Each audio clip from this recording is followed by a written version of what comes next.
Welcome to UFO Man Live. My name is Tim, or UFO Man. Most people refer to me as Tim nowadays because UFO Man has become the conglomeration or the collaboration of people that we work with or people that we interview, and then they have all become part of the UFO Man family. I would like you to welcome REINERIO Ray Hernandez. He just disappeared, but I'm sure he'll be back shortly. To our show. He is a very talented individual, but I will wait to interview him. Can't think of the word now. To describe him more in depth when he comes back on. Here he is. We got him back up. Okay, Ray, got you back. I'm here. Ray, can you describe a little bit about yourself to let people know basic knowledge of who you are and what you're about? That's the question to me, right? Yes. Okay, thank you. Well, I am a recently retired estate tax attorney with the U.S. Department of Treasury. Before March of 2012, I had zero interest in the topics we're going to be discussing today. UFOs, consciousness, all of the paranormal. And then in 2012, I had a profound joint experience with my ex-wife in our living room where we encountered an energy being that totally healed our paralyzed dog, who we were going to be euthanizing later that afternoon. And that was a very, very detailed experience, but just that's a brief summary of how it started. And then after that experience, my wife began to pray, and she would call down UFOs pretty much at will. And then 6 months after that initial experience in my living room, I began to do the same thing. And now this is commonly called CE5, but my preferred term is HICE, Human Initiated Contact Experiences.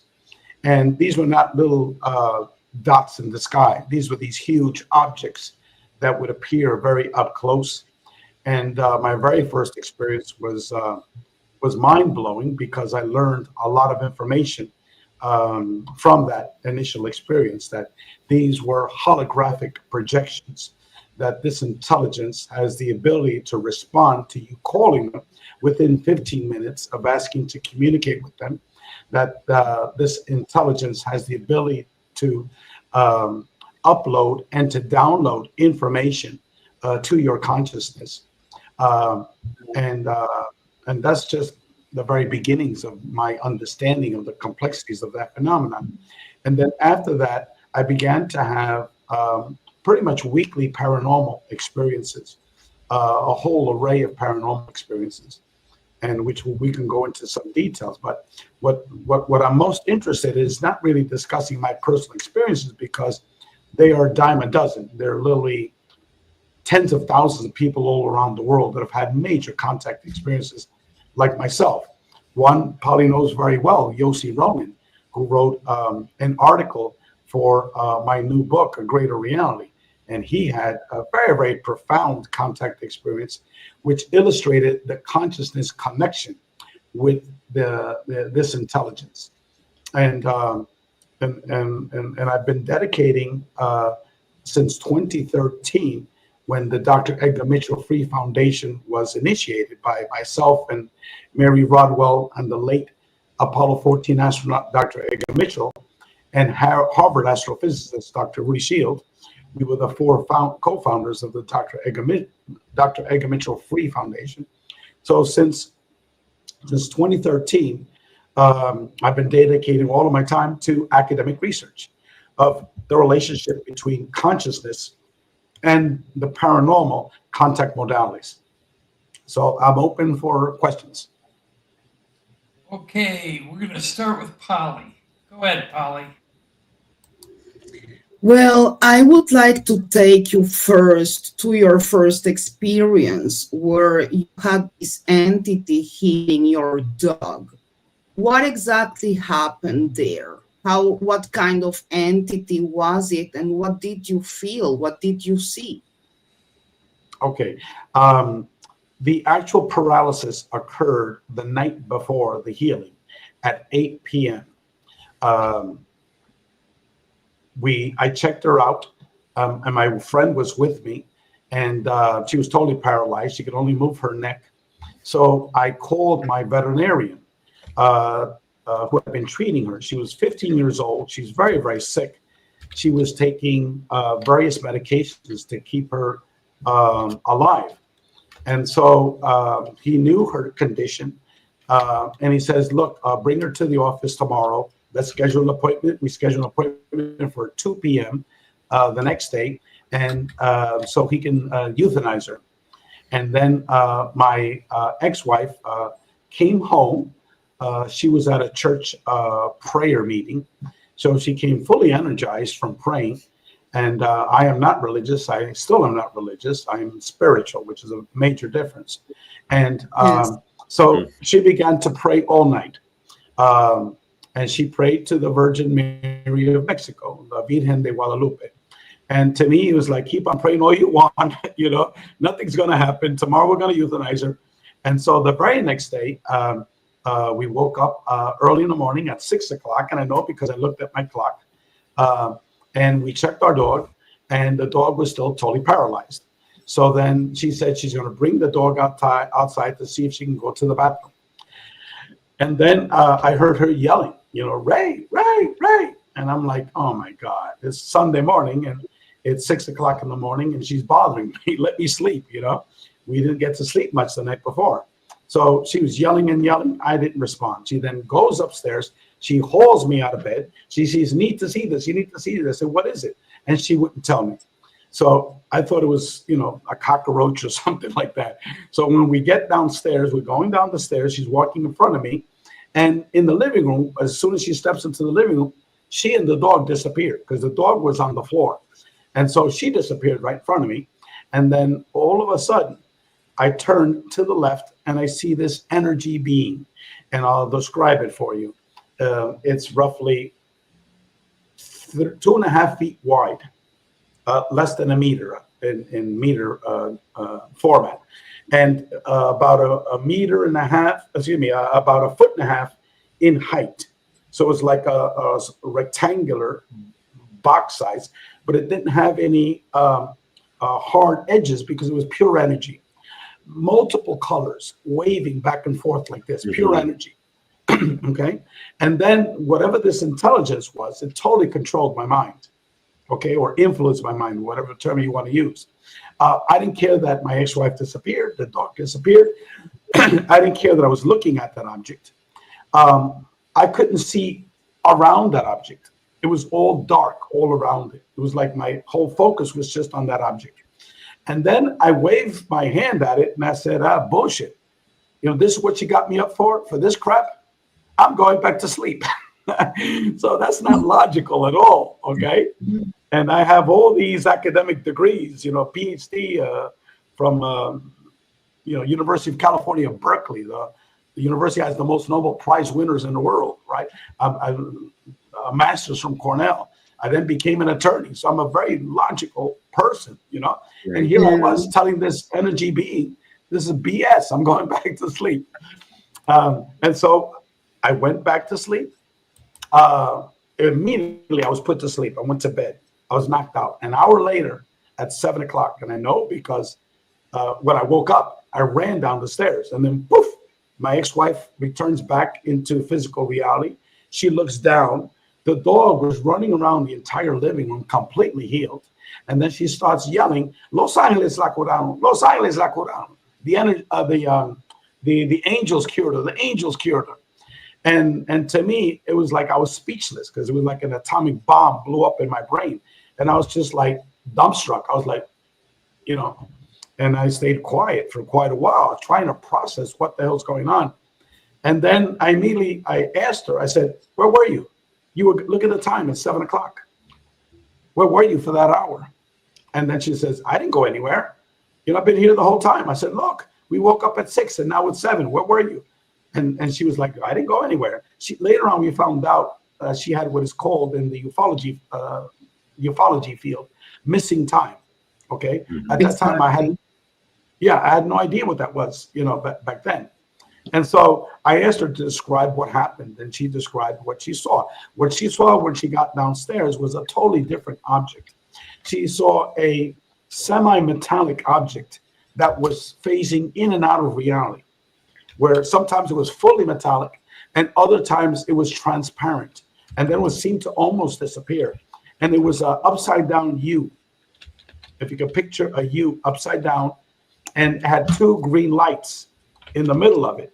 And she said that those two green lights were scanning her. Okay. And then toward the side, it shot out white fluorescent light to the side. So she knelt down, started praying. And she says, if you're an evil, a being, evil intelligence, leave.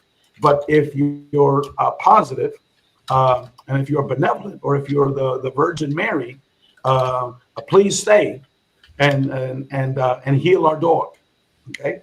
So then that's when she ran upstairs to get me.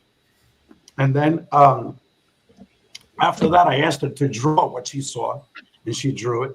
And then I drew for her what I saw, which is totally different. And then we were just dumbfounded. I kept on asking questions, and she didn't know where she was. And she says, "Oh, you're an atheist. This was an angel that came to cure her. Just believe that, and that's it." And me being an inquisitive mind, I said, this is something more profound. And then, so that was the initial first experience. Now, our dog, as I said before, was very, very ill. She was taking Viagra for her heart, diuretics to flush out the liquids in her body. And now she was running around like a puppy. She could jump. She could run real fast. She was like a teenager. So it was a total transformation. So like a week later, we brought her back to the vet. We called them up and we canceled the euthanization. And then we brought her back, and he said, "Well, what happened to her?" And we just couldn't tell him the truth. We said, "We changed the diet." He says, "Impossible." Yeah. It was impossible. And so, he says, "Well, don't give her those medicines before, because those are powerful medicines. Stop that," because she was like extremely healthy now. And he just couldn't come up with an explanation. Now, our dog lived for another year, approximately. It was like Cinderella. Had a year to live, like Cinderella. And then the last 2 weeks, she came crashing down real fast. And then when we brought him to euthanize her, we told him what had happened. And he totally ignored us. And we asked the detail. We explained it again. And he's trying to change the subject. He didn't want to discuss it. And so that was very, very briefly now what happened during that initial encounter. Did you make any regression to your ex-wife in order to maybe find out what happened during that 1 hour period of missing time? No, she never had a regression, and I never had a regression. All of my memories are from conscious, explicit memories. She was a very, very religious person. She never even wanted to talk about these experiences that she continued to have. Later on, as my experiences developed and we met other people that had major experiences, she began to open up of some of her previous experiences. I.e., for example, she used to play with little people, not other beings. These were people, human beings that were just little for all of her childhood, from her ages of 3 years old to about 10 years old. And to her, it was like normal. These were her friends. They would come and visit her very, very frequently, and she would play with them. And that came about because we spoke to a friend of ours in New York. We stayed in her apartment for a week because she was going to Mexico, and she let us have her apartment. And so we discussed, should we tell her, our friend, of our experiences, because she was a very close friend of ours. And my ex said yes. So then we began to tell her about some of our experiences. She said, "Well, when I was a young child, I used to play with these what are commonly called small grays. I used to play with them all of my childhood." Okay. And they were very, very positive. They taught me numerous lessons, and they were my friends. And I always welcomed when they came. So this woman had never told anyone in the world about her experiences. And here we are in her living room sharing these experiences. Right. And but my wife never told about playing with little human beings at that particular experience. It was only later on that she had talked about that. So again, she was very closed. She never wanted to discuss these things. So what was the breaking point for you? Because, you know, you could have taken that experience into the angel and religious realm, but actually for you, it went to the UFO realm and that ET realm. How did you Well, make that difference and where did you start? Well, initially it was the UFO realm.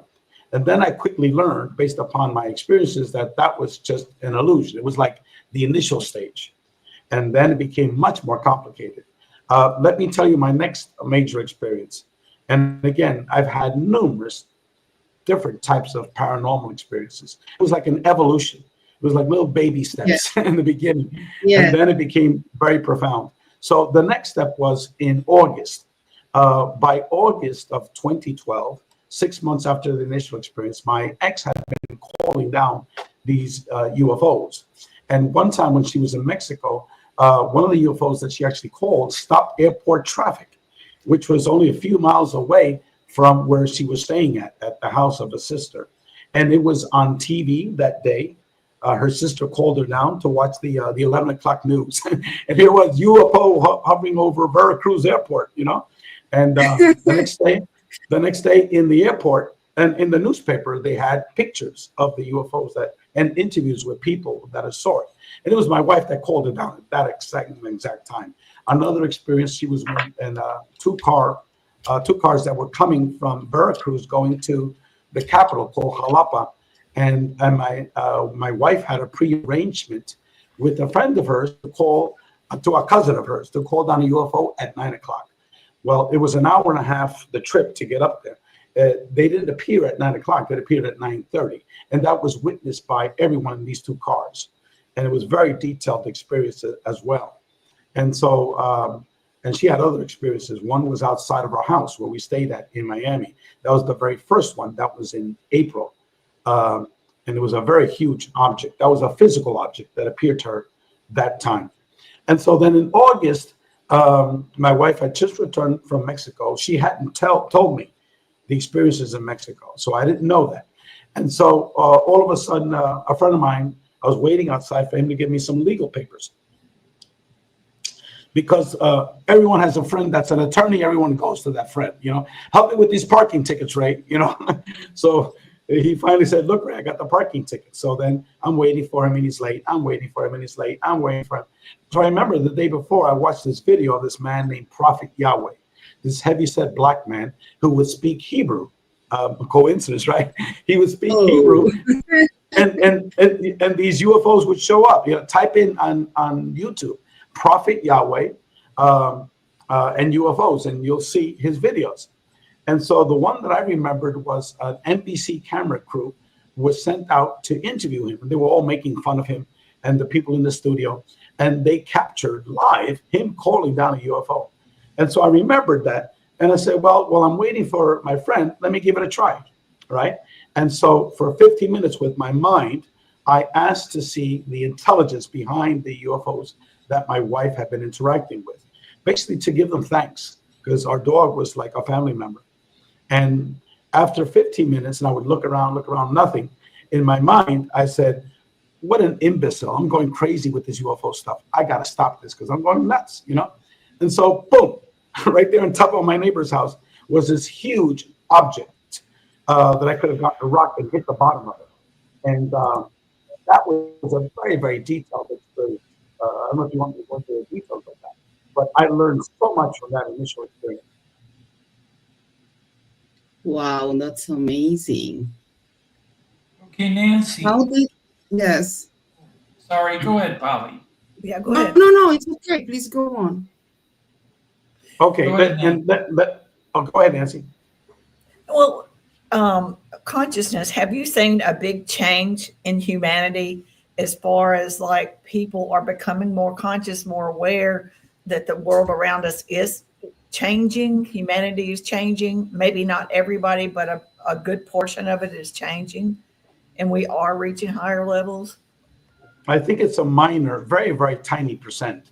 I think the people in the field that we're in, eventually, if you are a major experiencer, and if you continue to have these experiences, we, in our survey of the Free Foundation, I could talk a little bit more about that later on, we discovered that 85% of these experiencers, it was 4,350 people that took our surveys, 85% became spiritual, okay? With near-death experiences, by definition, these people become spiritual.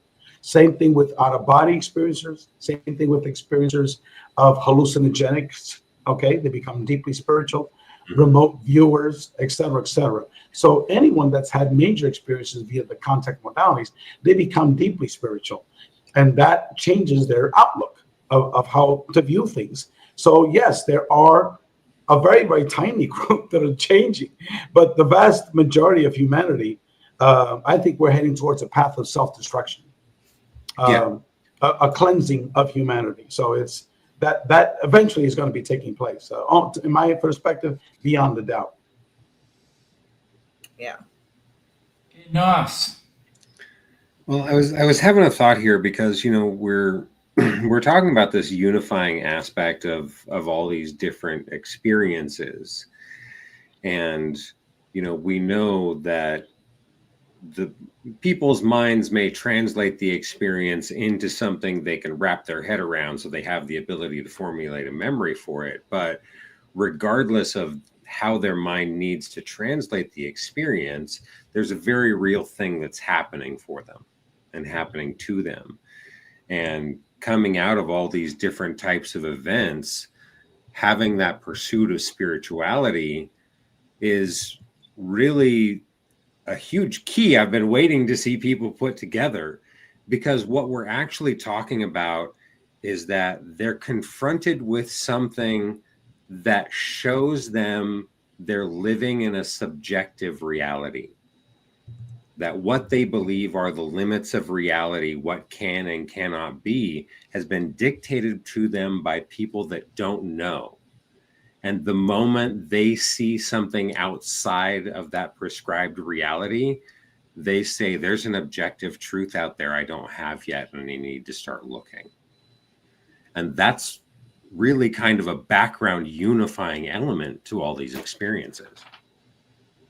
Well, as everyone here in this panel fully understands, when we grow up, we get trained in a materialist perspective.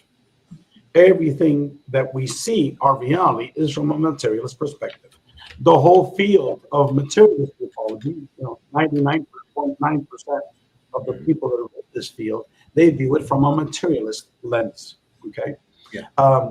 If you've had major contact experiences, you begin slowly. To me, it took a long time to see the true reality of this, which was not a materialist perspective of it.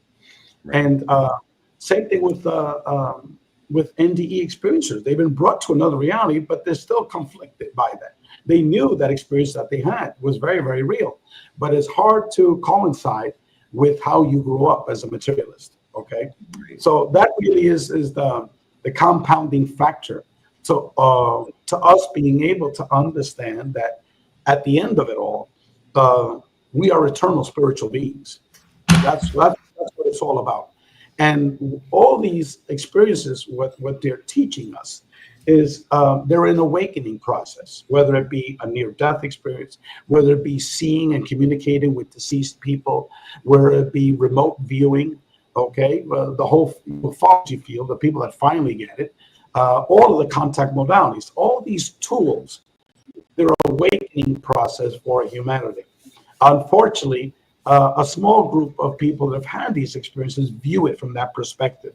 But once you get it, you realize that all these experiences are actually one common phenomenon under our greater reality of consciousness. Yeah. And that what they're doing is they're revealing to us that, look, you're not just flesh and bones. This is just a temporary phenomenon, okay? What you truly are an eternal spiritual beings. And the best guide to that was how they taught me about spirituality, and they taught me about it via a series of near-death experiences, okay, where I became an N.D.E expert, so to speak, and that's when I realized that, look, I'm not flesh and bones here. I'm something much, much more complicated. And again, that happened over a 3-day period. My N.D.E related type of experiences. How the Free Foundation was formed happened over 3 days. Okay, many of my major experiences were sequentially organized. I call them orchestrated events because the term synchronicity is not an appropriate term. These are not mere coincidences or high percentage of synchronicities. No, these are orchestrated events by the mind of God. And by God, I'm not referring to religious context here. I'm talking about Yes. the intelligence behind our greater Source. source, yeah. And so, yes, it's. I mean, I published a new book. Well, I'm still waiting for a preface to be written by Mary Rodwell and Dr. Joseph Burks, and but it's done. My book, and this is the first time I'm expressing publicly my experiences, and very, very detailed and lengthy experiences. And some of them I've never told anyone publicly. One of them included my interactions with a human who's not actually human. That's a little bit crazy, okay? But some of my probably my most major experiences occurred with this medical doctor who's not really a human being. And again, numerous lessons being taught. So my whole experiences it's a progression of education. That's what it is, of teachings, which led me to where I'm at now. For our audience, how would you explain what happens to our souls after death? Where do we go and what happens next? Okay, I detail some of that in my book, The Mind of God, a spiritual virtual reality of consciousness and the contact modalities. And I also detailed that in my latest book, which is about my personal experiences, titled A Greater Reality, One Man's Journey of Discovery. Thank you for whoever mentioned that. And so what it is that I guess the clearest clue from these experiences is from the N.D.E phenomenon. Okay, first of all, we live in a multi-dimensional reality. Okay, Beyond UFOs was the first comprehensive academic research study of UFO contact experiencers. So we can go into that later on. This book here, volumes 1 and volume 2, are 800 pages each of theoretical articles discussing the relationship between consciousness and the contact modalities. Now, there we have about 5 or 6 articles on near-death experiences. The articles were written by some of the major researchers on NDEs, like, for example, Dr. Raymond Moody, Dr. Eben Alexander. This is the other book, The Mind of God. In that book, it's short. It's only 220 pages, but I wrote it in a very simplistic way so people can understand my explanation of consciousness. Now, in that book, I discuss that we live in a 4th dimensional plane, astral plane. And the 4 dimensions are the 3 dimensions of Euclidean geometry. And then the 4th dimension is space-time. Okay, so that's what we see. That's what we perceive. When you have an out-of-body experiences, you go into the 5th dimensional plane. And what it is that you're interacting with the 4th dimensional plane. You see your body underneath you sleeping. Okay, you go like a remote viewer. You go into other physical realms of Earth. Okay, you're able to go next door to see your mother, that she lives right next door to you, to go to another place around the world. You're still interacting with the physical plane, the 4th dimension physical plane, but you're doing it at a soul level, at a higher level, where you're perceiving everything from your astral body. So then there are higher planes after that, and that's where astral travel takes place. If you talk to major people that have had major astral travel experiences, they tell you, look, we're not here on Earth, okay? I'm not perceiving Earth. I'm perceiving these higher dimensional realms, which is these fantasy realities, okay? And then if you continue higher up these astral planes, you go into the plane where you rejoin source. Your soul, your consciousness rejoins source, and that's where the N.D.E phenomenon takes place. Okay, now during that N.D.E phenomenon, what happens is that your soul, your spirit, whatever you might want to call it, rejoins source. The way to think of it is, think of source, God, whatever this intelligence is controlling all of our reality. Think of it as one major brain. Okay, the brain is comprised of billions of neurons.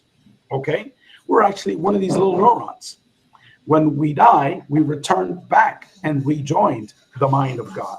Okay, then we stay there a certain period. We don't know how long, and eventually, either all of us or a certain percentage of the people that go back, they reincarnate into a new physical body. And then that's how reincarnation occurs. We have our life experiences here to be able to learn, to make mistakes, okay, and to supplement source. We're bringing back information back to source, okay? And then we don't know about reincarnation, how long it lasts, whether some people stop reincarnating, whatever. In terms of what happens at the N.D.E arena, again, there's so many different stories of N.D.E experiences, but basically there's a cleansing that takes place. There's a relaxation that takes place. There's a nurturing. There's a learning that takes place. There's an Akashic records where people go into and learn. You can see all of your life experiences via the Akashic records. That's called a life review. Roughly 1 out of every 4 people that die and return have what is called a life review. They're shown all the good and the bad that they've done in their life, not to punish them from a biblical sense, but from a learning sense, from experiential sense. And I mean, I could go on, but basically, if you have an N.D.E, we're told to go back. The overwhelming majority of people don't want to go back. They want to stay up there. And then finally, they're like, some of them are forced back. And then once you get back, you're like, oh shit, I'm back in this hellhole, and then, but you return back with no fear of death, heightened spirituality, like you're an eternal spiritual being. You have your sense of mission. You have a sense of what you learned and not to repeat those errors based upon your life review. So it's an extremely complex phenomenon of the question that you asked, Polly, in terms of our soul, our spiritual journey. So that's in the mind of God. I go into more detail of that. It's sort of my hypothesis of what the hell is going on. I have a question for you. When people come back, they allegedly pass through a veil that kind of wipes their memory a little bit. So when they're back in the physical plane as a physical being, not just an energy being without its container, the energy being reunited with the physical, how do we know what we chose before we left the energy state of source to come back to being a physical being again? How do we know what we chose? Obviously, we don't know it in an awake state. We know it in a subconscious state. How do we find out what we chose so that we can live a much better life? Okay. I would say that the individuals that have had a life review, the vast majority of them remember their life review. Okay. They might not remember all the details. For example, my own father, he told me of his life review, and he said he was up there for 20 to 30 years. But what I meant by up there, not saying up in, in heaven, that heaven is up or whatever, but he was in that realm for 20 or 30 years because he told me that's how long it lasted, God showing him the good and the bad things he had done. And so he was able to remember many of these experiences, obviously not all, as well as all the people that have had life reviews. So they get these glimpses of what they need to correct once they come down here. Obviously not everything, but many of them, okay? A lot of people that have had UFO experiences, they get these downloads of similar information, okay? There's so many parallels I can go into here, but between the UFO phenomenon and the N.D.E phenomenon. People that do advanced meditation, they're able to have their spirit released into these higher realms during in-depth meditation. Some people have that gift. The yogis are known for that, okay, because they've been doing it for numerous years, and that they get this information while they're out there. And so to address your question, that information comes in from a lot of numerous sources. But I would say people that have had UFO contact experiences are told these things by the intelligence that they work with, either downloads or direct verbal, telepathic communications if there's a physical entity in front of them. A lot of people get brought to other multidimensional realities, like I was. Okay, you get that information that way, being forcibly taken into these other realities, and you get that information. So it comes through numerous types of sources, but I'd still say that the best source of it, the most clearest documented source, is via the N.D.E phenomenon. Gotcha. Okay, We have a question from the chat that is related to this too. This is from Gaberbees TV. Did you find any evidence of soul recycling machines that recycle our souls after death in your research? Zero. What we got was when we did this, the 6 years academic research study of UFO contact experiencers. Let me take my time to discuss this now, which is very important, okay? For 6 years, a team of 15 individuals, roughly 8 of them were PhD academics and medical doctors, and 8 were researchers of the UFO contact experience. People like, for example, Mary Rodwell, Kathleen Martin, Rosemary Allen Guiley, Dr. Leo Sprinkle. These are people, each of them have been researching UFO contactees for over 30 years. So it was the academics teaming up with people that had that body of experiences for over 30 years. We teamed up together and we came up with a very detailed methodology. Is how do we scientifically, academically, statistically quantify the UFO contact phenomenon? So we developed 3 surveys. 2 of them were quantitative, comprised of over 700 questions. And then the 3rd survey was open-ended questions. We received over 10 pages regarding 70 open-ended questions. And then we put all the results from that data finding in that massive book that you showed earlier, titled Beyond UFOs, The Science of Consciousness and Contact with Non-Human Intelligence. And so there's a, no, not that one. The one that says right there, Beyond UFOs. That's 820 pages. That's the data findings from the world's first and only, and still to this day, comprehensive academic statistical research study of UFO contact experiencers, okay? And in that book, we were able to dismiss so much of the bullshit that's circulating in ufology. For example, that these experiencers were mainly negative. Well, we found the total opposite, that these experiences were overwhelmingly positive, okay? For a small percent of the people initially, 36% viewed their experiences as negative in the very beginning. But then over the years, they continued to have experiences. And then their perception of their experience became much more positive. So at the very end, only 5% viewed it as negative. That's it. We also took a look at tons of other questions. People, when they view this phenomenon, they think it's all small grays. Well, we asked numerous questions regarding the issue of the beings that they're interacting with. Well, the number 1 being was the energy being. Okay. Number 2 type of being was the human-looking being. Number 3 type of being was the small rays. Okay. Actually, the number 1 type of being was other. because we had like 12 different categories.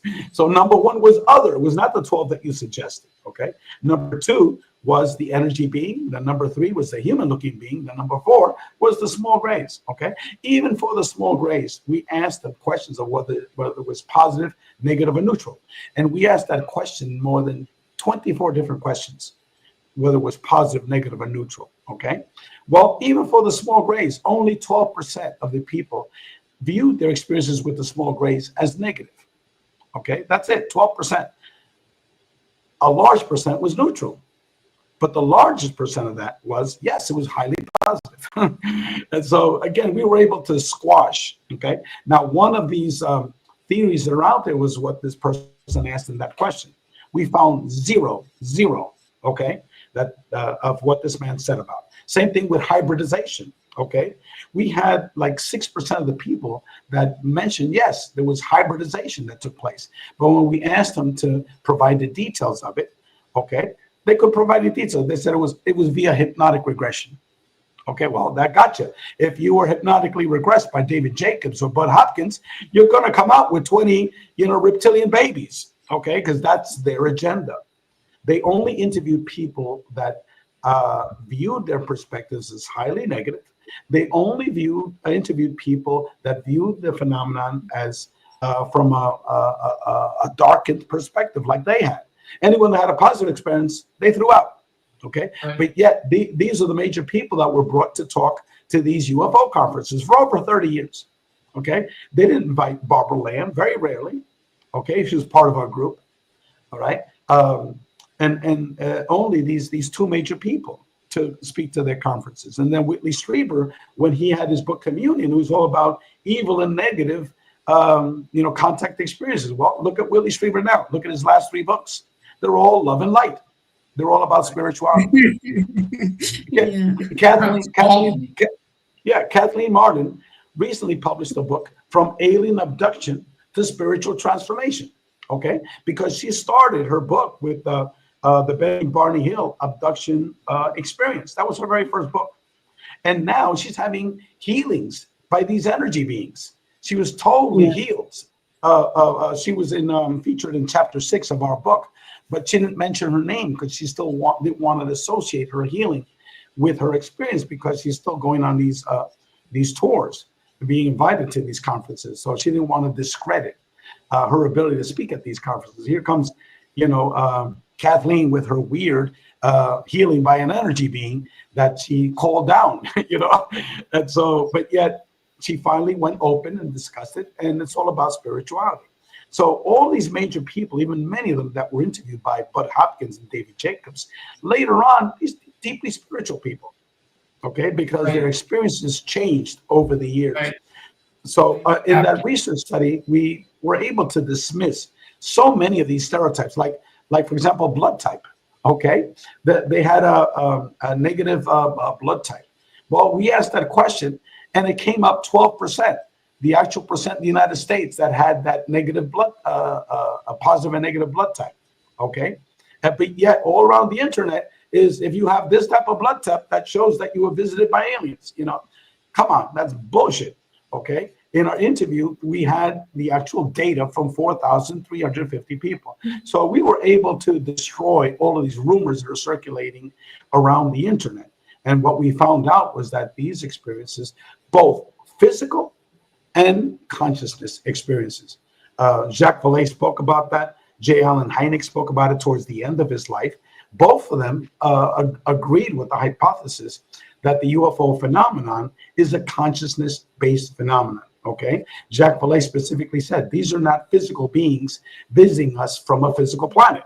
It's much more complicated. Okay, and so, but yet, Jacques Vallée is he invited to all the latest UFO conferences? No, because he spills this perspective of how he sees things. So they don't want to deal with him because consciousness is a phenomenon that's just too complicated for these materialists to deal with. Okay, my book, okay, has barely sold 200 copies, beyond UFOs, yet it's the only comprehensive academic research study of the UFO contact phenomenon. Now, could it be because we have the title in our book, Consciousness? Beyond UFOs, the science of consciousness and contact with non-human intelligence. Richard Dolan. I can tell you why, to be honest with you. Okay. Look at it this way. People want to be entertained, not necessarily informed of facts. They don't want facts. They want fluff. And I hate to tell you, it's the books that write about fluff more than fact that actually do better. It's kind of like our channel here. We concentrate on the credible information. We don't want the fluff. We want to present the truth, and we do average. Yeah, so that's what I'm thinking. I agree with you. What I do, and what all the academics associated with the Consciousness and Contact Research Institute, we're discussing these heavy concepts, of consciousness and the paranormal from a very, very different perspective. But yet, people like Richard Dolan, who's not a scientist, he's not a PhD, he's not an academic, he criticized our work as woo-woo science. But yet, we have, in our organization, we have 3 PhD astrophysicists. Dr. Claude Swanson. Well, that was exactly my next question. You worked as a director of the Consciousness and Contact Research Institute and co-founder of the Edgar Mitchell Free Foundation. How did the science people received all your data about these? Well, the Consciousness and Contact Research Institute was a very complicated and lengthy process of getting to that point, okay? First of all, the people associated with the Dr. Edgar Mitchell Free Foundation, all the academics, all of them, including people like Mary Rodwell and now Kathleen Martin, not before, but Kathleen Martin, Barbara Lamb, and Dr. Leo Sprinkle, all the people that were into the UFO contact phenomenon, all of us saw, we're not materialists, okay? All of us were focusing on consciousness from the very beginning, except many of these individuals did not articulate it in their work, but they did discuss the multidimensional aspects of the UFO contact phenomenon. And by definition, multidimensional is consciousness-based, okay? Yes. And then I was brought by Edgar Mitchell, by Dr. Rudy Seals, by Dr. John Klimo, some of these PhD academics that were part of the Free Foundation. I was introduced to some of the world's major parapsychologists, including Dean Radin, who invited me to go out to California to give a lecture out there to the Institute for Noetic Sciences. Stanley Krippner, Russell Targ, all these individuals. Russell Targ, I know who he is. Yeah, and so then I began to interview all these major parapsychologists, and all of them, number one, believed that consciousness was fundamental and not our materialist reality. Number two, all of them believed that all of the paranormal needed to be studied as one integrated phenomenon under consciousness. Okay, same thing that I'm talking about now, except they didn't publicly discuss these things. These are things that when I asked them, okay, well, I want to read the book about it. Well, the book has never been written. Well, I want to read the academic article, okay, that discuss, consciousness is fundamental and that all the contact modalities are one interrelated phenomenon. Well, we don't have this article, but yet you mention them in some of your interviews, sporadically, these concepts. Why haven't you done that? Well, like Dean Radin says, I've spent 20 years studying ESP and doing experiments on ESP. My funders, if I got into all these arenas, I might lose funding for all of this. So I just focus on ESP and doing quantified studies on the ESP phenomenon. Some of the people like Gary Schwartz, professor at Harvard for many years, and he's now at the University of California. He is studying mediumship. For over 20 years, he's been studying mediumship and quantifying it via experiments in his laboratory.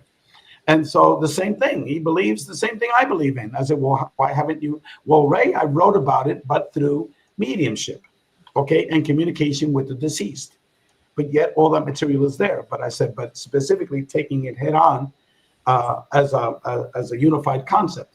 He goes, no, I haven't done that, but in all of my books, I do discuss these concepts.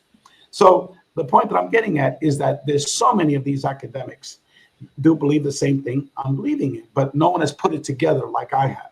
But yet they're supportive of what we're doing because they believe in all this, and they're all members of the Consciousness and Contact Research Institute. Raymond Moody, for example, I went to Alabama to interview him for a documentary that we're about to release by the end of the year. Okay, Dr. Jeffrey Long, one of the world's major N.D.E researchers. I went to Louisiana to interview him, and he's one of the co-editors of our Greater Reality book series. We have 5 co-editors. He's one of them. And again, they all believe these concepts. And so I guess I lost track of thought where we're at. It's about CCRI, but basically all the members of CCRI believe in exactly the way I view the world, and they've had these worldview way before I began to write about these things. What I am doing, which is unique about me, is that I'm putting it both together, and no one has ever done that. No one is doing it now, and so our books, A Greater Reality, which is a 6-volume book series, and let me discuss that very quickly. I think someone put a picture of that first book, volume 1.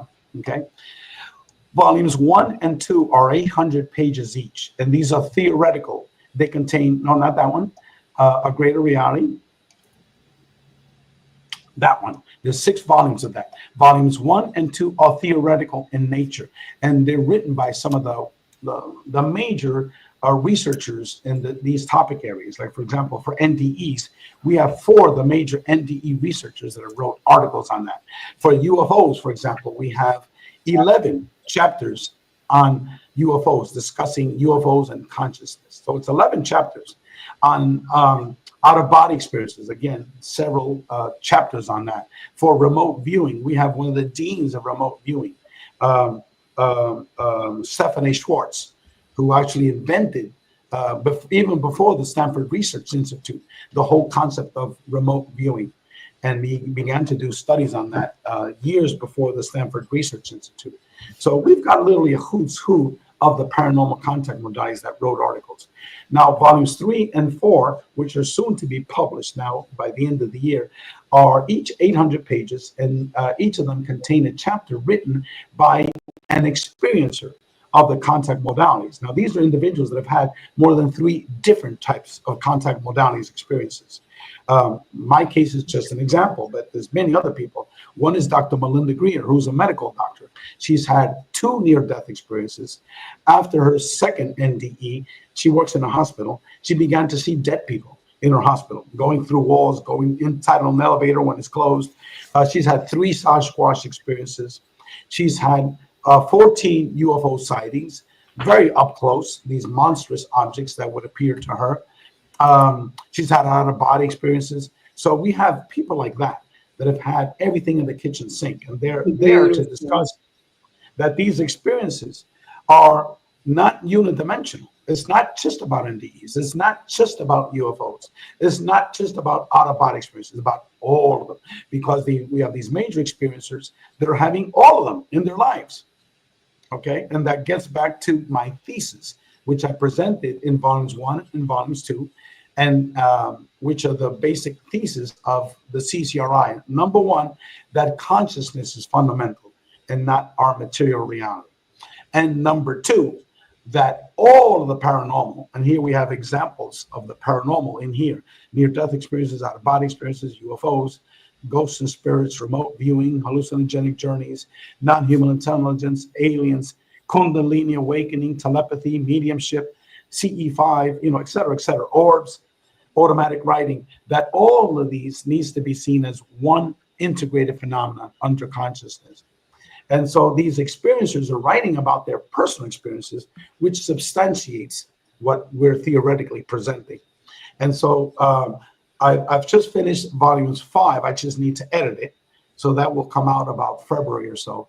And then volume 6, I have articles for volume 6. So each book is 800 pages.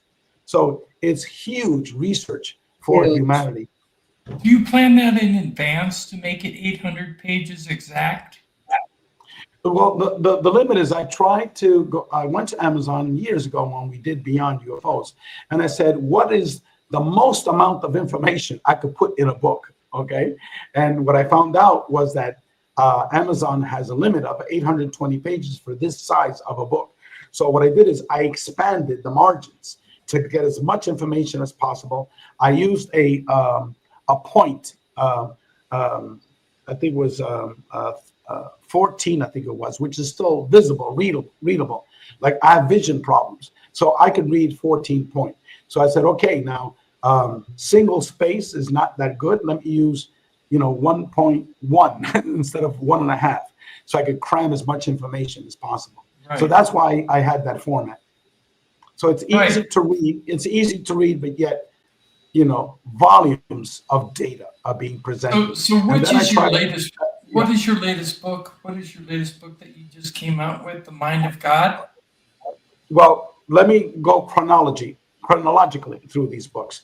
The first book published in 2018 was the results of our 6-year academic research study on UFO contact experiencers.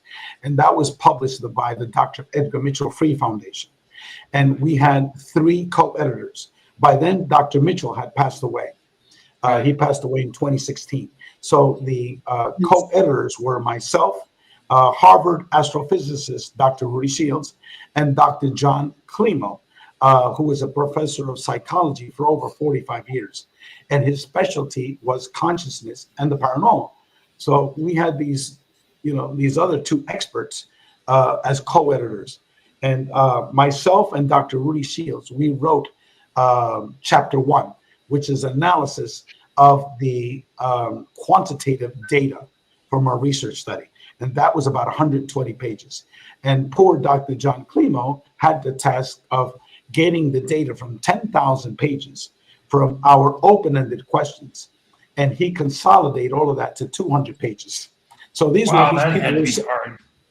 Oh, extremely. He took him 9 months. So these are what people said in response to 70 different questions. And so that's chapter 2 of our book. And then we had people to take different thematic topics. Like, for example, chapter 6 was about medical healings. Our survey that presented that 50% of these experiences, 50, half of these people, had a medical healing, either on themselves or a family member, from UFO intelligence. Just think of that now. Wow. 50%. So what I've actually heard you can call down non-human intelligent and ask them for a healing. Well, Kathleen Martin is a prime example of that. If you look at some of her recent interviews, she discussed that. In our book, we had 12, I think, or 10 or 12, I forgot which one, case studies of individuals that have had these miraculous medical healings from UFO intelligence. One was a medical doctor, okay, that I featured in my own personal book of my personal experiences. And so he talked about the details. Another one was a retired DEA federal agent, okay, who happens to be my best friend. And he's one of the world's major contact experiencers. I mean, he's like on steroids with his experiences. And he lives in Miami. And again, by coincidence, we met. It was it was an orchestrated event experience. So yes, chapter 6 was written by Dr. Joseph Brooks, who was a retired medical doctor, himself a major experiencer, and he reviewed the medical records of these individuals. Okay, and also the co-author was Preston Dennett. And years before, like I forgot what year it was, the year 2010 or something like that, he wrote a book about 100 cases of UFO healings. Okay, no one paid attention to that book. No one cared about that book. And so I asked Preston, would you like to co-author the chapter with Dr. Joseph Brooks? And he did. Later on, he wrote, after we published our book, Beyond UFOs, he wrote an additional new book on 300 cases of UFO medical healings. And a lot of these cases were from our research study. because we gave them access to people that had UFO medical healings. So we had two really important contributors that analyzed the UFO medical healing topic. And then we have Reverend Michael Carter, who's an ordained minister. He and Michael Murberg, who's an attorney, a Princeton educated attorney, write about spiritual transformation. And they received all of our data from our academic research study on people that have had spiritual transformations. So they wrote a chapter on that. So we had numerous different chapters, chapter headings. So, Ray, what can you tell us about implants? Implants, a very tiny percent of the people have implants. And a lot of that came about through hypnotic regression. It's not like, from my perspective, my opinion, they don't exist. Okay. But what it is that this whole concept of implants was discussed by Whitley Strieber, by Bud Hopkins, David Jacobs, and that's been ingrained in the social media of the UFO contact phenomenon for years ago. Okay. Now, people that have taken out these implants, there's not one credible study of what they took out that was an implant or was not biological. Not one. Okay, people talk about Roger Lear and this and that, all these other people that began to focus just on implants, but there's nothing there. So to me, just like all the work of David Jacobs and Bud Hopkins, these are topics that were and the abduction phenomenon, for example. Now you don't hear about abductions. You don't hear about it. Now that all of a sudden the aliens said, okay, we want to stop doing abductions now. Okay, well, or could the perspective be that David Jacobs hasn't been lecturing for over 10 years, that Bud Hopkins is dead, okay, that Willie Strieber changed his tune, that Kathleen Martin changed her tune, okay? So you no longer hear about abductions, okay? To me, that's the more logical explanation, that this was... Do you think that they're still occurring? I think that it never existed. I think what's happening is that what is commonly referred to as the alien abduction, these are out-of-body experiences, similar to, like, for example, Yossi. Polly, you know his story? Yes. Well, yeah. Okay, yes, all right. we're very good friends. Yeah. Okay, so Yossi's experience, like all of these experiences, it's both physical and psyche. That's what J. Allen Hynek said. That's what Jacques Vallée said. These experiences are all physical and psyche. Psyche means consciousness based, okay? Yossi's experience is a classic case, okay? I won't go into the details because I don't know whether you've interviewed him before, but if you That's have, right. Yes, we did. okay, so We you did know like a few months ago. Yeah. you know his story. I think his story is so important, so revealing, okay? And I'll go into that if you allow me in a couple of seconds, okay? And so the alien abduction, clearly, almost everybody that took our survey that had an alien abduction, which was 36%. First of all, the overwhelming majority of people view the abduction phenomena as positive. Okay, they described it as a forced taking. Like my experience, out-of-body experience, which I could tell you later on, was a forced taking. I was in the middle of a traffic jam going to work, and without my my will, I was brought to another reality. Okay, so you can see it as an abduction. Okay, but it's extremely powerful and positive. Okay, so the vast majority of the people that describe their experiences described it that way. Described it like an out-of-body experience. Okay, but what happens is that whole perspective of the alien abduction as an out-of-body phenomenon, no one ever talked about that. Okay, very few people discussed it. Some of the few people are, for example, Raymond Fowler, the well-known UFO researcher. Okay, Right. Mary Rodwell. Okay, Leo Spring. Okay, Barbara Lamb, partially. Okay, discuss these as sort of out-of-body experiences, not a physical. You're being brought to a physical UFO. What it is that you're being brought into a perceived other reality.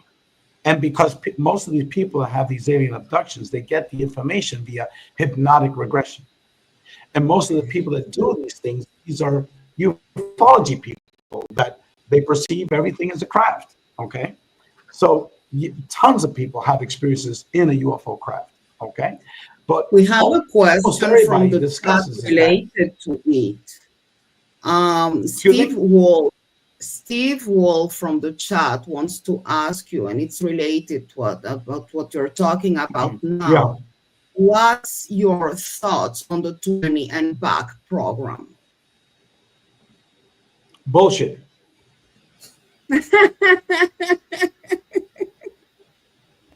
Explain. Yeah, the secret space program. Yeah. Even more bullshit. And Captain Randy Kramer has been invited to numerous conferences. Why is he known for? Well, he had this 20 and back type of program. He was beamed up to Mars to protect the Mars colony, where he killed thousands of evil reptilian beings that were in the Mars colony. Come on. There's not one shred of information regarding that. The people that we interviewed for the UFO contact experience, the people in our book, not one person mentioned that experience. Okay, and all of this was through that person that worked with what is his name? I even put it out of my memory banks. Okay, and then everyone saw that he was making a lot of money off of this on Gaia TV, and then everyone piggybacked. Oh, I remember him, and okay, his whitish blonde hair. Yeah, he had to go before Congress and testify, and he said he was faking it the whole time. Can't think of his name, but I know who you're talking about. Okay, well. Corey Good. What was that? Corey Good. Yes. I was saying I remember his name, but we don't need to say it. Yeah, Just, you know. Yeah, exactly. And so he made a lot of money. You know, he was very, very poor. And then all of a sudden he invented this, 20 back program. And all of a sudden he was on Gaia TV, several times a week. He made huge contracts off of this. Everybody saw what was happening, so they started taking back on it. And then that's when you had Captain Randy Kramer, killing thousands of evil reptilian bases on the Mars colony. That was the result of all of this, and so many other people. So I think it's bullshit. I don't want to take the time to continue discussing that. I have to answer this question from the chat or this comment. Caberby says we implant animals to track them. Aliens implanting their experiment to track us ain't no different to us implanting animals. That's if that was the case, because personally, the aliens can find you in the first place without any device implanted in you. So why would they need another device to track you? Doesn't make sense. That's some of the bullshit that's circulating in the internet. The internet is filled with so much bullshit, and people just digest everything because they take everything that's on the internet at face value. I mean, look at the recent U.S. political elections. People accept everything that they're told, and so most of what's on the internet is bullshit. In terms of aliens, okay, please, here is a person. There's thousands of people like I am that discuss their experiences of doing C5, human-initiated contact experiences. Within 15 minutes, they respond to you, and these objects show up in the sky. Okay, so they know exactly where you are.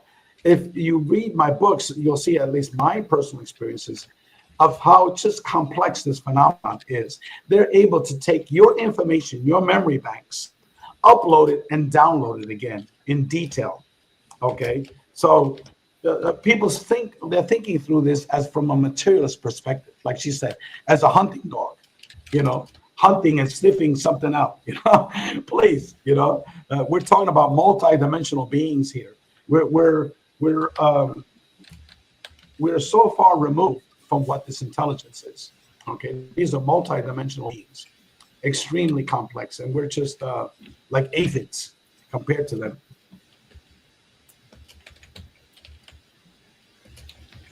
Right. We have this question in the chat from Gabberbeast TV. Did you find any cases in South America of UFO and alien contact events that are authentic and worth researching for any person who talks about these subjects in South America that is reliable? Well, what happened is that there's a lot of mixing between reliability and experience. A lot of the people, Grupo Rama, for example, these are major Yes. contact experiences. But what happened is that they took their experiences and they try to make a living off of it. Okay. Like, for example, there was one man, I won't mention his name, which I know him. He's a friend of mine. Wrote a book about Jesus Christ now, his experiences with Jesus Christ. There's another person that took these experiences, again, almost all of these people into a metaphysical realm. Okay. So they have a different approach. They make a living going on lectures, selling books from this. I don't make a penny from this. I lose money, as a matter of fact. For example, I'm going to give 2 lectures in the United States next year, okay? I'm paying for my airfare from Colombia into the United States. I'm paying for my big baggage so I could bring some of my books. I'm paying for some of my books, not that I want to sell, but for display so people can see it, to be sent to these events. In one case, I have to pay my own food at these events, okay? And I was at one conference, which was in Los Angeles. I was totally shocked how expensive it was. The meals at this hotel. I had to go outside and get like a local Subway shop, to be able to eat. So Yes. some people make a living out of this, okay? I don't. I had worked for many, many years as an IRS tax attorney. That was my full-time job. And now that I'm retired, these books don't sell. Okay. Mm-hmm. And how much can you sell them for? A few dollars per copy, Right. So that's not my objective. My objective is really much to educate humanity as to the complexities of the phenomenon that we're interacting with. Now, yes, there are a lot of credible experiences in Latin America, but what I found out was that the vast majority of these people, they view the UFO phenomenon from a materialist perspective. There's a couple of people, for example, a good friend of mine, Rodrigo Fuencilada, who's from Chile. He's one of the major ufologists in Chile. I would say probably the most prominent one. Okay, he started off as a materialist, but then he had an experience that totally changed his life. Okay, he was on a Skype call with some friends of his, and all of a sudden, a dead friend of his, a woman, appeared on the Skype call, the voice of this woman. So he wound up talking to this dead woman for like over 45 minutes. Okay. And they had very intimate personal discussions of her life and her father and her brothers. And it was this person, that just jumped on the Skype call, and then happened to him like about 3 additional times. But that first one was the longest. The other times it was like maybe 5 minutes, 10 minutes. And so after that, he realized that we were eternal spiritual beings. Okay. Yeah. He had understood that the UFO phenomenon dealt with spirituality, but now it was testimony from other people, other experiences, but now he was experiencing it himself. So this was an awakening of him to move away from materialist ufology. So yes, there are some people that are moving away in Latin America from that field, and he's planning a major conference in Chile to talk about UFOs and consciousness. And a lot of it was based upon my discussions with him over the many, many years, because when I first talked to him, he was a total materialist. He didn't understand what I was talking about. But I appointed him as the director of the Spanish research study. We conducted our surveys in Spanish as well. He never got around to analyzing and digesting the information, but he was part of that from the very beginning. So part of that was my educating him about the consciousness aspect of it. So I think finally he got it. And then he's going to have this conference in 2025 in Chile on UFOs and consciousness. So yet another example of my work paying off, that people are finally getting it. Beautiful.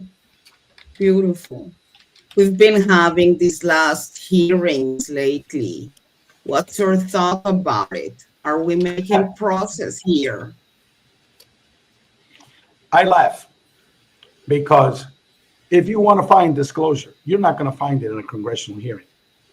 Right. It truly, if you want to find out about discussion, talk to the 1,000 people that have seen UFOs. Yes. Medical doctors, academic professors, teachers, firemen, all walks of life.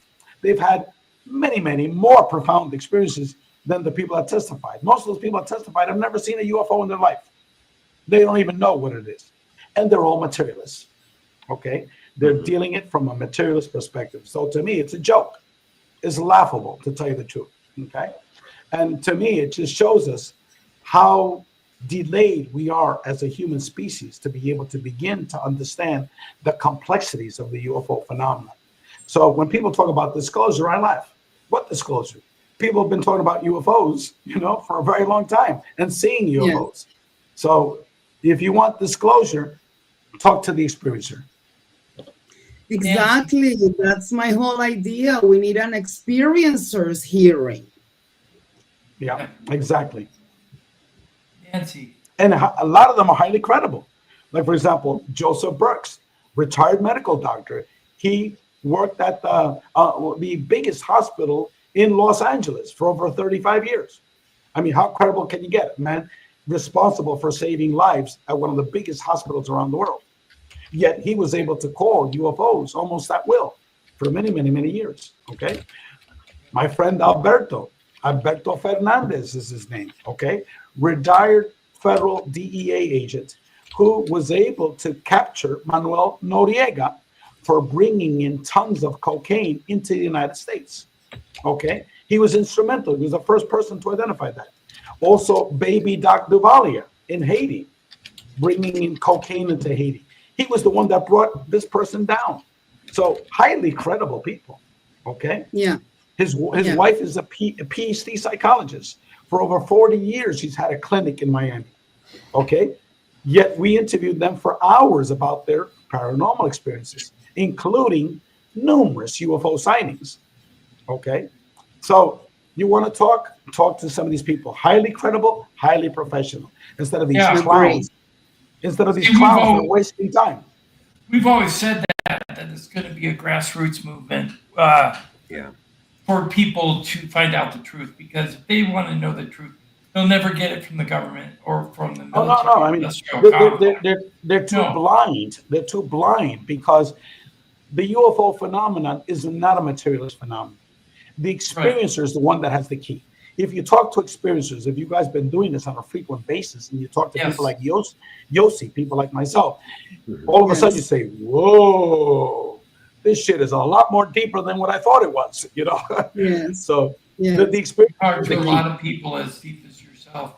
But the experiencer is the key. Yep. We like bringing more people on, such as yourself, to explain different perspectives. Nancy, go ahead. Well, I've really enjoyed listening to all of this because this falls right into everything that I talk about. I'm a lifelong contactee with interdimensional, or what some people would refer to as elders. So, I've been talking about consciousness. I've been talking about all the misinformation that is out there. And I think it's wonderful. And I think that somehow or another, we need to get more on the internet, the real information, whatever way we can. And I'm not in this to make money either. It takes time and money to even do these things. So I thank you for doing that. And that's the thing about being in this field, is that the people that want to make money with this don't want to be around the people that do know the truth. Yes, most definitely, Nancy. That's why the title of the Greater Reality book series is A Greater Reality, the New Paradigm, of non-local consciousness and the contact modalities. The reason why we put in the new paradigm is because it's a totally new worldview of viewing our reality. It's a new paradigm, just like when quantum physics first came out in the early 1920s, all the mainstream physicists totally rejected it. Albert Einstein said it was bullshit, But now quantum physics rivals general relativity and is accepted by everywhere around the world. But it took years for people to accept quantum physics. So that's why the term new paradigm is appropriate, because right now, very people understand you, Nancy. Very people understand me and the other major experiencers. that understand that this is a multi-dimensional phenomenon. Yeah. Well, we need to pull together. We need to work together. Barbara Lamb has been reaching out to me, and I see now that it's very important that we all start pulling together. Yes. Yes, no, Barbara Lamb. I got to hear you talk and hear these things, because this is. But Barbara Lamb was yeah, but Barbara Lamb was part of the Free Foundation. She was there from the very beginning, together with all these other people that I mentioned. And Barbara's perspective are radically different from mainstream materialist ufology for numerous reasons. But she understands that these are consciousness-based concepts that involve spirituality, that involves non-human intelligence, not directly a physical being doing an alien abduction. That is way more complicated than this. Yes, it's deep. It goes way deep, and it's all on the soul level. It's about us figuring out who we are, and that we chose to come to Earth, and we're all part of this. And this is the greatest time to be alive, and we're all a part of it. And again, this is not woo-woo science. Richard Dolan said that what we were doing was woo-woo science. And yet, this man sold like 100 times more books than the Beyond UFOs book. He wrote this book called The Alien Agenda. You think this man knows what the hell is the alien agenda? Right. He's never studied academically, the UFOs and the beings associated with it. Yet he's invited to every Mickey Mouse UFO conference, Ancient Aliens, all these shows. He's like the voice of ufology. And this man is totally clueless. And he had the audacity of calling our academic research work woo-woo science. Yet we had the PhD physicists, astrophysicists, Rudy Shields, physicist from Harvard, Claude Swanson, PhD physicist from Princeton University, where Albert Einstein taught. We had a neuroscientist, PhD neuroscientist, Dr. Bob Davis, numerous other people that were true scientists. Just look at the CCRI organization. All the real scientists are in there. So yet this man, who's not even a PhD, he's not a scientist, knows what the alien agenda is and has the audacity to call our work woo-woo science. But yet this is what ufology is now. It's like, sci-fi space narrative. Yeah. So I had a couple of thoughts. I'm hoping after the show you can stay for a couple of minutes, because I got some papers that I want to shoot over to you. Yeah. I can give you my email. No problem. Yeah. But also I want you to think about all those questions that you wanted to include in your surveys, but didn't because they would be too long. And there are a lot of them. We had 700 questions, and we were criticized. They said, Ray, how the hell you want me to do 700 questions? It's already taking me days. Do you still have those saved up that you wanted to include in that? I mean, all the other questions. Well, many of the questions that we asked were materialist related, because we wanted to document the material phenomenon aspect of it. But if we could have, we would have gotten more into the spiritual aspects of very detailed spiritual questions and specific journeys that these people had. But yet it's you have to pick and choose. Right. But yes, it would. Do you still have that information? Well, I'm looking in a particular direction here, and I'm trying to get you thinking about the greater information that you wanted to gather before, because as the population's becoming more open to not being ridiculed for talking about their experiences, you can start casting a wider net. And yes, it's an obscene amount of data, but now there are 8 AI tools like Notebook LM, where you can drop your documents in there and the AI can go through the process of analyzing and telling you what the trends are that happens with the information and giving you a breakdown, so that then you can extract that information from the documents without having the individual processing workload in human hands. Yeah, I mean, it's there's numerous questions that we could have pursued, but at this point, that's dead. I'm not going to go back to starting these academic research studies again, because that was 6 years of your life that you're devoting to this, and it was a lot of hard work. And I think we were able to document the complexities of the phenomena, of the UFO contact phenomenon. Now, what I wanted to do afterwards, which is, who knows, maybe it's something I'll do later on in the future, was to do a similar statistical quantitative research study, but of experiencers of all of the contact modalities. You know, how do N.D.E experiencers compare with out-of-body experiencers, with people that communicate with the deceased, with the UFO contact phenomenon, et cetera, et cetera, et cetera. Right. Asked all of them the same questions and seeing what comes about. And again, there, because most of it really reveals the multidimensional aspects of the phenomenon, focus on this concept of spirituality and the multidimensional aspect of it. So, you know, that is in my plans. But right now, I'm very, very busy with my current projects. Oh yeah, I can tell. Well, keep up the good work. I was going to ask you real quick about your documentary. Do you mind if I play your documentary trailer? Oh, please. That'd be wonderful. This is the trailer. Here we go. I can't wait. My name is REINERIO Hernandez. I'm a tax attorney.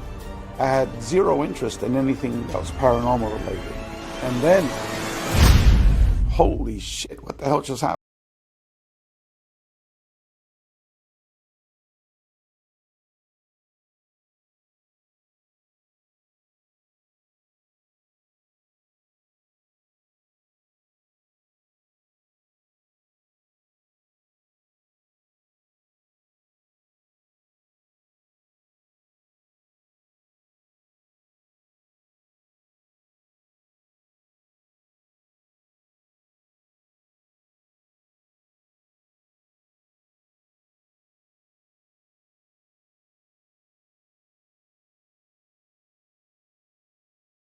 Out of this world.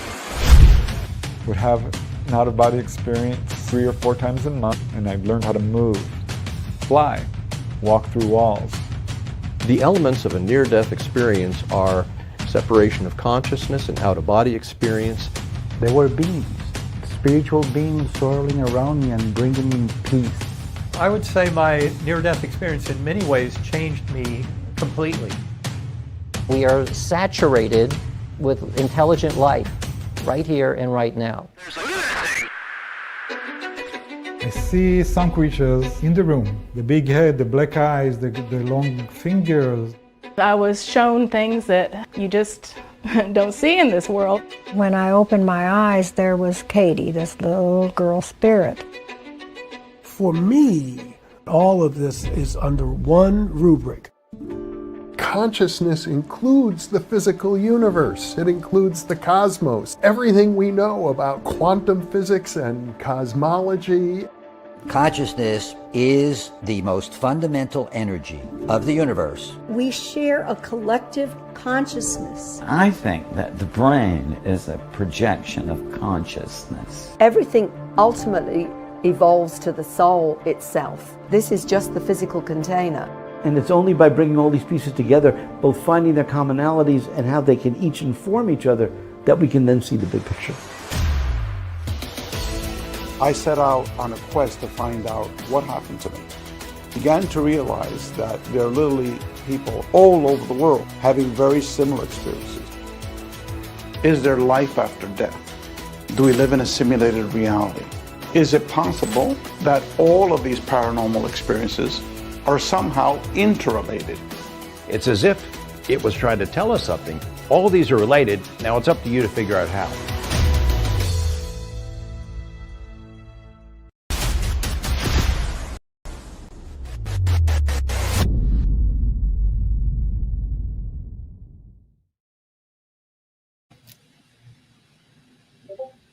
Thank you very much. That was amazing. Yeah, that was good. When's the film come out?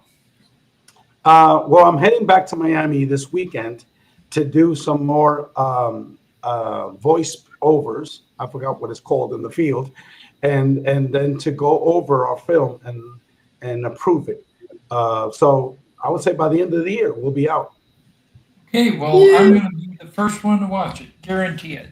Because some of those people that you have in the film, most of them even we've interviewed. So like Kathleen Martin and some others. But Preston Dennett. Preston Dennett, Preston. definitely. Yeah, a Yeah, couple. his experiences and Yossi's experiences are truly remarkable. And may I take a second to talk about Yossi? Sure. Of course. Okay. Yossi's experience is mind-blowing because it's an illustration that these beings, physical beings that he interacted with, that they told him, and it's like hundreds of other people that we interviewed in the UFO survey, said that they are appearing this way, but that's not actually what they are, okay? That they're multi-dimensional beings that just appearing this way physically in this physical realm. Now, Yossi described their abilities, their thought pattern, as one mind, okay? Similar to a hive mind. Yes, yeah, one. Yeah, well, I wouldn't use the word hive because that's associated with the small race. But this is the same mind that people talk about with near-death experiences. They rejoin God, and it's all one mind, okay? They discuss about the knowledge that this intelligence has, this one mind intelligence has the intelligence sort of like you're talking to God, like you're talking to the one mind of God. And it's like you're talking to an angel with the knowledge and the power and the ability of an angel, okay? So I think if people can understand Yossi's experiences, and he has a major book that's out now for a while, please read that book. You will then begin to understand one, correct? That we're all one. There's no separateness. We're all one mind. That's exactly what I've been saying, okay, from 2013. So please read that book because that will guide you to be able to understand that these physical beings that we're perceiving, okay, they're not really in true sense physical beings, that they're in essence multi-dimensional being. We're just perceiving them from a physical realm. And the understanding they have, the understanding is that they're like the one mind of God being coming down and presenting themselves to interact with us. And I think what it's doing is interacting with us to awaken us, to be able to understand that we are eternal spiritual beings, that we need to change as human beings, okay, become more loving, more caring. If not, we're heading towards a path of self-destruction. And I'm sure Yossi would agree with everything that I've said. Yes. I want to refer to Holly, if you see Yossi, give him a big hug on my behalf. Tell him I love him. I will for sure. Tell him I love him. I do want to refer to Nos for a second in regards to your last comment about how we're headed toward a catastrophic situation if we don't recognize the source. Nos? Can't hear you, Nos. You're muted. Sorry. Yeah, it's just we've achieved this point in society where the majority of the population openly ridicules efforts at enlightenment. Realize what that means for a species when the majority of them have derision for the act of learning, of gaining knowledge, right? That's a species that is on the effort of a slow suicide. There's no other way to look at that. You know, the decisions that they make all lead you downhill. You know, since 1970, 40% of the plant life and 75% of the animal life on the planet has been extinguished by the people that are telling us they're in control and everything's fine, right? The species needs to wake up. Our leaders aren't there to help us. They've already given up. It's up to us to change things. And, you know, we can't change things when we're seeing each other as separate. This is all unity. Unity is the point. That's where everything goes to. Unity is what built civilization. And it's the competition that tears it apart. So pick a side. Well, if I could add to that, yeah, this topic, that question that you brought up, Tim, was the actual topic of my book, The Mind of God. The Mind of God, a spiritual virtual model of consciousness and the contact modalities. And I started off that book with a quote from the late Dr. Edgar Mitchell. And he talked about how humanity is heading towards a path of self-destruction, and that if we don't change as a species, there's going to be a massive cleansing of humanity. And so I piggybacked upon that one-page write-up that Dr. Edgar Mitchell did, and I wrote about all the reasons why we're heading towards a path of self-destruction. One was first of all, the water, the increasing climate change with the warming of our atmosphere, which is causing the meltdown of our glaciers, changing the sea currents, that within 100 years, most of the major coastal cities around the world are going to be underwater. Yeah, that's a fact. Just think about that. All the major coastal cities around the world, which are billions and billions and billions of people, are going to be underwater. Second, the nuclear proliferation just continues. Every year, a new country now has the atom bomb, okay? And that's still going to continue. Next thing is the growing economic inequality around the world. The richer are getting richer, and the middle class is shrinking. That in the United States is a classic case. Right now, we have the highest income inequalities in the history of the United States. And it's just now with this new administration, it's just going to skyrocket. Okay. Then we have spirituality, which you brought up, Nas, right? Which the spiritual inequality. You're having all of the world increasingly becoming a spiritual and becoming these right-wing fanatics. Okay, that and yet at the same time, people like us that were gravitating towards spirituality, we're slowly decreasing. Okay, even smaller over the years. So I argue that when you add all these factors together, Earth and the mind of God are saying, look, we need to reboot humanity again, okay? I'd rather have that we lose, 90% of humanity and start all over again. And now let's see a better opportunity to change as a species. Because right now, we're, with the evil capitalism that's taking place of the economic exploitation of humanity with the ego-centered, path that humanity's taking, with the government that are spreading the virtues of the very rich and the very wealthy, of the powerful, instead of the needs of the people. Like, for example, the United States. Most major countries around the world, major countries, have free healthcare for its population. And higher education. Yeah. And higher education, all free. Way higher taxes. And yes, higher taxes, but when you figure that out, who pays the taxes here in the U.S.? I don't want to get into politics, but I work with the IRS.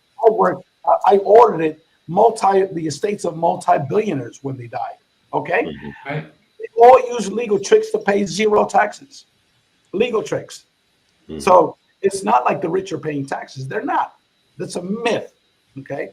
So it's the poorer classes that are paying. It's the working classes, it's the middle classes that are paying the taxes. And so when you add all of this together, the monies that are being paid, look at the military of the U.S. By per capita is by far the highest percentage of military expenditure of any country in the world, by far. Now, what happened if we get, half of that money that goes to the military and put it into community colleges, making it all free, all the community colleges? What happens if you have health insurance for free for every U.S. citizen? I'm not even talking about politics with the undocumented stuff. U.S. citizens, okay? What would happen? You would still have surplus amounts of trillions of dollars, okay, to spend. So it's not prioritizing towards humanity. Instead, we're prioritizing other. Nothing is prioritized. It's doing exactly what it's designed to do. Diminishing quality of life, diminishing ability to invest in education means that the population statistically is declining in its relationship with logic and reason. That's just a mathematical. If I could add one final concept to the equation, okay? Yeah. All the major N.D.E. researchers, and I quoted this concept in my last 3 books, okay? All the major N.D.E. researchers, they say that the most important concept that people return after an N.D.E. is that they're told during their life reviews is that when you return, you need to become more loving. Okay? That's it. Yeah. It's not how much wealth you have. It's not what Yeah. religion you have. It's not how famous you are. It's your capacity to love. And this comes from thousands of people that have had near-death experiences. Okay? So is humanity becoming more loving, or it's just the opposite, becoming much more egotistical and much more selfish? And I argue that we're heading towards the path of ego and selfishness and not love. But yet the N.D.E experiences, which is documented by Raymond Moody, Dr. Bruce Grayson, Dr. Eben Alexander, Dr. Jeffrey Log, these are all people that we have in our documentary and people that have written chapters for our book, A Greater Reality. They've been studying the N.D.E phenomenon, most of them, for over 40 years. Okay? They all say the same thing. These people, once they're up there in this other realm, they're taught you need to learn how to love. Okay? But yet humanity is heading towards the opposite. And that's another factor of why we're going to be ending up, okay, causing a massive depopulation of humanity. And if you look at it from that perspective, who can argue against it? Okay, you are going to be killing billions of people, but what's the intention of it? Where are we heading now as a species? We're heading towards depopulation anyway. You can lose 99% of the human population and you still have 1 million species on the planet. You keep that human population and all of the species go away. Yeah, that's a problem. It's a very easy math problem. There's an easy solution. Humanity waking up to consciousness is its only option to avoid that outcome. And if you want to think in spooky sci-fi narratives about how that sort of thing could be executed by extraterrestrials that are well-meaning, is that when you carry out your thought processes, your thought patterns in your brain, they do form stronger patterns, stronger electrical signals. What makes you happy, what brings you joy, whether it's inflicting suffering on others or helping others, these things form the neural pathways for your brain. And your brain is a radio transmitter. It's broadcasting your history of who you are, everything that's going on up there.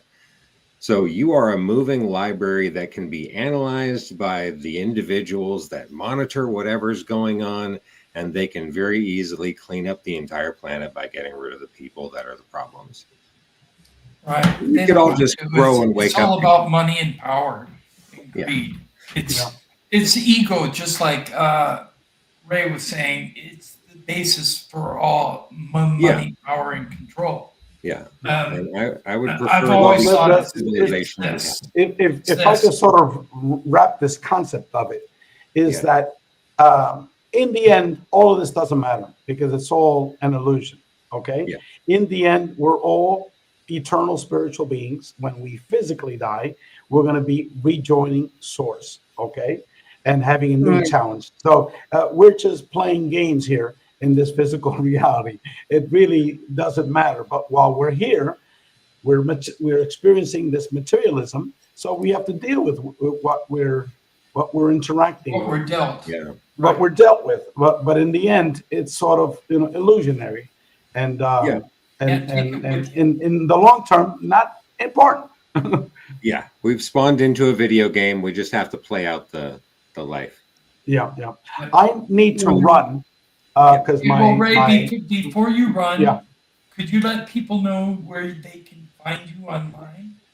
Sure. I encourage everyone to go to our website, where we have several of our books for free. You can download them.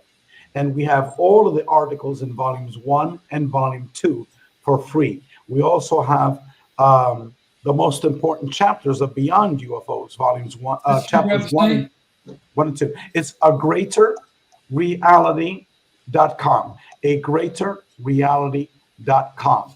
And you could personally contact me by sending me an email to my first name, which is spelled REINERIO,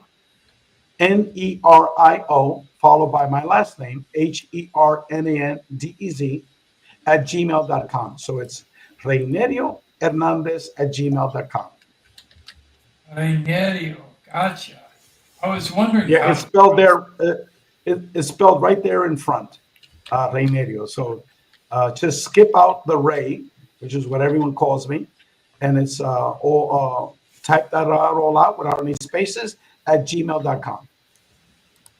All righty. And all his books are currently available on Amazon, and he says they're not selling. So please get out there today and go to Amazon, pick up a copy, because if you want to know the facts of what's really going on with the consciousness movement, please pick up his books. It's very important that you do so for the advancement of your personal elevation to the spiritual level. So please do so. And all the books that we published on Amazon are available for free in our website.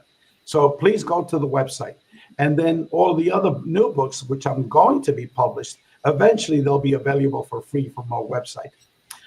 Now, I'm going to be speaking at two major conferences.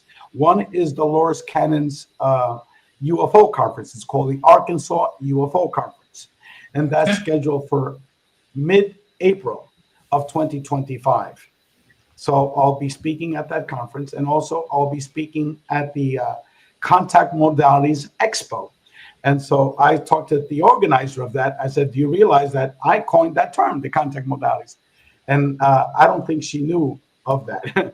And so she invited me to speak about all of my new books, the documentary. So I'll be there at the Contact Modalities Expo. So there's plenty of places that if you want to personally meet me, you can meet me. If not, you could send me an email. We could chat on Zoom.